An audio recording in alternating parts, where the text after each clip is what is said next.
Joining us now is Michael Hiltzik. Michael, who has been on the program before, is a Pulitzer Prize-winning columnist and author. He wrote a recent book, Big Science, Ernest Lawrence, and the Invention That Launched the Military-Industrial Complex, and he writes for the Los Angeles Times, where you can read his blog. Michael, thank you for joining us.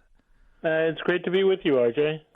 Listen, let me ask you something. You wrote recently that you asked the question, or at least your headline did, has President Obama appointed a fox to guard the Social Security henhouse? What was that about? Well, that's about a guy named Chuck Blauhaus. It's Charles B. Blauhaus III, and he has been one of Social Security's two public trustees since 2009. Now, these are trustees who serve 4-year terms. They're unpaid. They really are supposed to represent the public's interest on the board of Social Security, where they serve with the Secretaries of Labor, Treasury, and Health and Human Services, and the Social Security Commissioner. But Blauhaus has been reappointed, along with his fellow public trustee, Bob Reischauer, to a second term, and that's very, very unusual, not really something that we like in the Social Security advocacy community, because these guys are supposed to circulate in and out. They're supposed to bring a new eye to Social Security management. And the particular problem with Chuck Blauhaus is that he is really an ideologue, and those of us who follow Social Security carefully think he's had a very negative effect on confidence in the system. He's been putting out ideological claims about the health of the system that really don't conform with reality, and yet he's now been given a nomination for a second term, and it looks like it's going to go through at least Congressional Senate committee, though it may be blocked on the floor. So, Michael, you've identified at least 3 or 4 problems, with, as I see it, with Chuck Blauhaus and his renomination in just those comments. I mean, it just reacting off the top of my head. One, to be a Social Security trustee implies a high degree of responsibility toward the program itself, which he doesn't seem to have displayed. 2, it's unusual to nominate someone for a second term when there's something healthy about rotation. 3, he's used the position for arguably to make ideological claims that are not only hurtful to the program, but I would argue demonstrably false in some cases. And 4th, by renominating him, President Obama seems to have given the branding or the imprimatur of bipartisan respectability on this guy who strikes me as somewhat partisan and ideological. Is that kind of a fair summary, or am I overstating? Well, no, I don't think you're overstating it, at least not by much. I mean, I think we have to keep in mind that the public trustees by law have to come from 2 different parties, so there's always a Democrat and a Republican who get nominated or appointed together. When Blauhaus was nominated the first time around in 2009, I think people in the Social Security community were concerned because he had really made his name the first time around as executive director of George W. Bush's privatization campaign. And to have somebody who advocates privatizing Social Security as a trustee, well, that's not really great. But I think everybody was willing to accept it. I said, look, the Republicans get a nominee. This is the guy. He'll be there for 4 years and then out. But he's really played a much more active role, at least as far as people can tell, in shaping the annual trustees report, in putting forth the idea, for example, that Social Security contributes to the federal deficit, which insiders at Social Security and most economists say is just nonsense. And then he has also exploited, I think it's fair to say, his title as a Social Security trustee to give his own ideological statements authenticity or credibility, and that's something that is, I think, very dangerous. So when you put it all together, really, this is a nomination that should not go forward. Senator Sherrod Brown, a Democrat of Ohio, has said publicly that he's going to put a hold on both of these nominations if they do get out of committee, and that, according to protocols, should kill them. But I think there's reason for concern about President Obama's approach to Social Security that really shows up in this nomination. Yeah, I think that's the broader question that comes up in terms of Chuck Blahous himself. Just for I know something about Social Security, but for my own edification, because of this party balance, was President Obama obligated to nominate or renominate a Republican? Yeah, pretty much. He was. So there were a lot of Republicans out there who, they might be conservative. They might disagree with Democrats over the condition of Social Security, but they're not Chuck.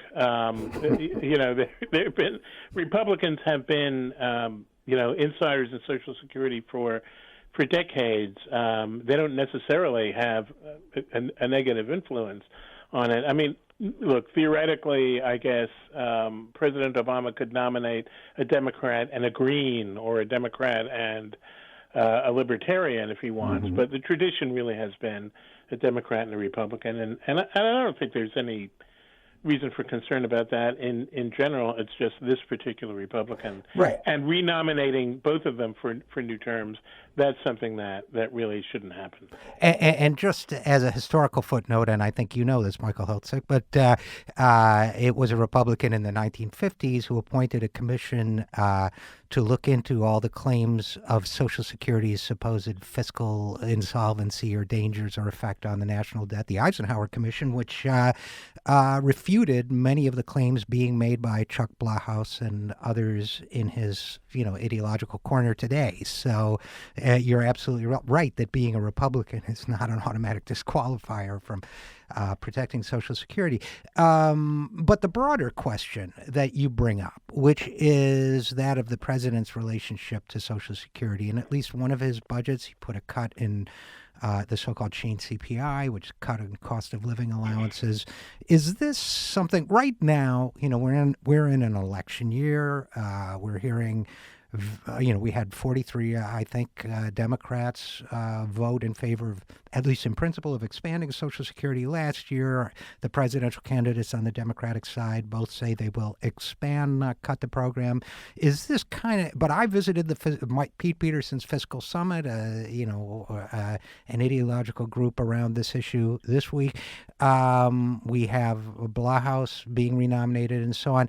Is this lying dormant, this idea of cutting Social Security? Is this something that people should be concerned that there will once again be talk of a grand bargain, for example, should Hillary Clinton become president or Donald Trump for that matter? Is this something that people should be concerned that there is a faction or a group among Democrats that might not be stalwart in its defense?